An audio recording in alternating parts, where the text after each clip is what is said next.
So, are we live? I think we're live. Yes, we're live. Hi. So, my name is Kay from Mac Junkie. Today, I want to talk about to-do lists and calendars and agendas and things like that. One thing that's really important in my business is my workflow and how I communicate with my clients and how I get work done and how I set my priorities for the next day.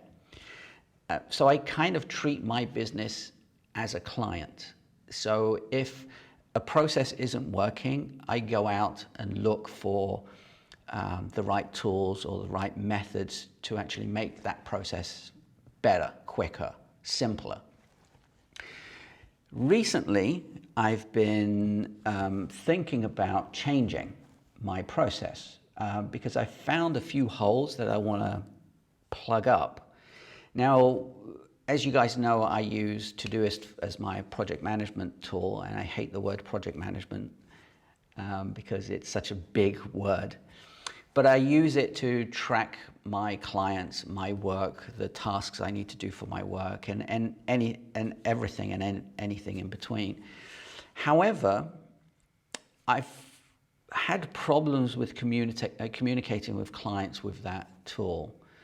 Some people don't want to use another tool, and if they do use another tool, they want it to be quite simple. Now, these programs that I use, which is Todoist and Twist, they're actually insanely simple, but there's still a bit of friction. And for some time, I've been thinking about trying to find another tool. So I hired myself to go out and try to find another tool and try to figure out how I could simplify, first, the communication with my clients if I'm working with a client, and second, how I could make my tasks more transparent for myself, not for the client, but for myself.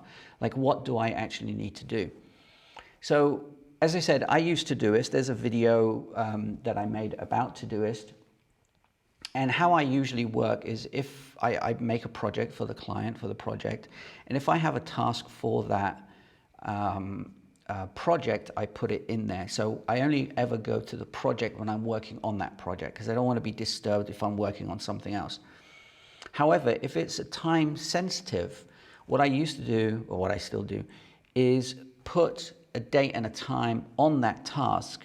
So in my inbox, or my today view, I should say, in my to-do list, it would come up to the top and I would get that done. But that caused a few issues. I also did a video about time blocking sucks, and I didn't quite understand the reason why people would time block in their agenda and how they get their tasks done. Now, I thought of another idea of melding the two, because tasks that have date and times, you actually need to put some effort and time aside to actually do that task, right? So if you have a bunch of stuff in your task list, and I generally don't have any more than 7 to 10 tasks per day, doesn't matter what project it is, in my task list, so I do kind of get through them. But because of what I do and how I have been working, I get disrupted via email, via phone calls, and so on. So what I decided to do is time block. I don't have a screenshot now, and I will do that for another video, but time block in chunks of 3 hours. So I work 8-9 hours a day, or that's the time I put aside. I don't actually work those hours. So what I'm planning to do is my first 3 hours of the day is to work on client work. So I don't want to be distracted. I don't want to be distracted by emails or anything. So I don't do emails. I don't do anything. I actually get on with the client work. After that, I have to set time aside for my introductory call. So I have a link on my website where people can book a call with me. And obviously they were coming in at any time, which is great to a certain degree, but it distracts me from doing, it was distracting me and it is distracting me from doing actual client work. So what I decided to do is actually only have a chunk of my day only for the introductory calls and nothing else. And again, this is an experiment, so I'm going to try this out for like a month or so and see how it goes.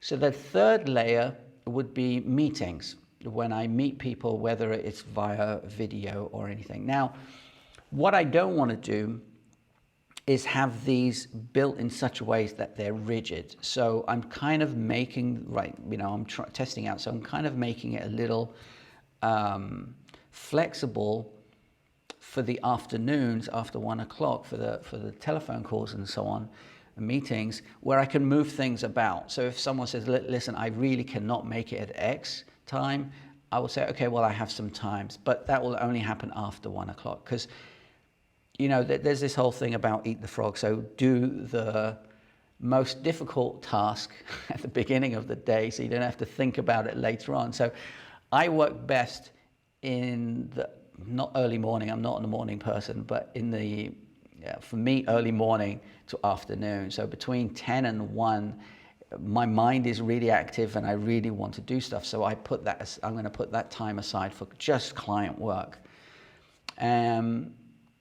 And all the other times for when I'm doing meetings or phone calls and stuff like that.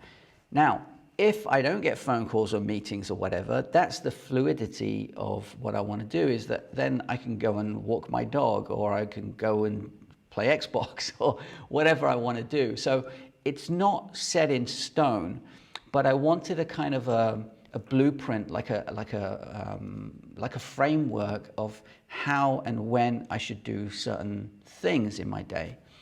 So again, you need to do work for your clients, but you also need to make your business work for you as well. So you need to make sure that your workflow is working. And my workflow is kind of working, but there's room for improvement. And as I said at the beginning, no one likes change. And I'm kind of a bit apprehensive, like all my clients generally are when I work with them. But once the change has happened and they've worked with it for, a few weeks, the mindset changes and why didn't I do this before? So I'm hoping that's what's going to happen with me, because I am the client in this case. So I've found several new tools. So I'm kind of shifting. My workflow isn't changing. The tools are changing. And what I always say is that if you've got a good workflow, your tools can change, and your workflow shouldn't go away. So my workflow isn't going to change per se, but the tools I use, which are going to make my workflow better, might change. And I will make some videos about how I'm going to implement this change later on in another video, and how I communicate with my clients and so on.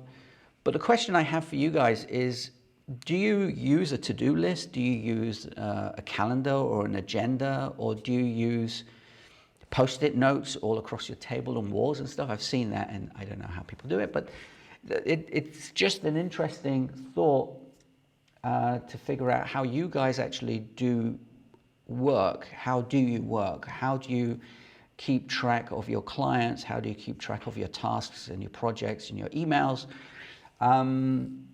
It'd be really good. So if you have any answers to that, put them down in the message, in the comments down below, downstairs. Or just send me an email. If you go to macjunkie.com/contact, there's a form. Just send me a quick message and let me know, because I'm really interested in how people work. Because every time I go to find a new client works with me, they all have different ways of working.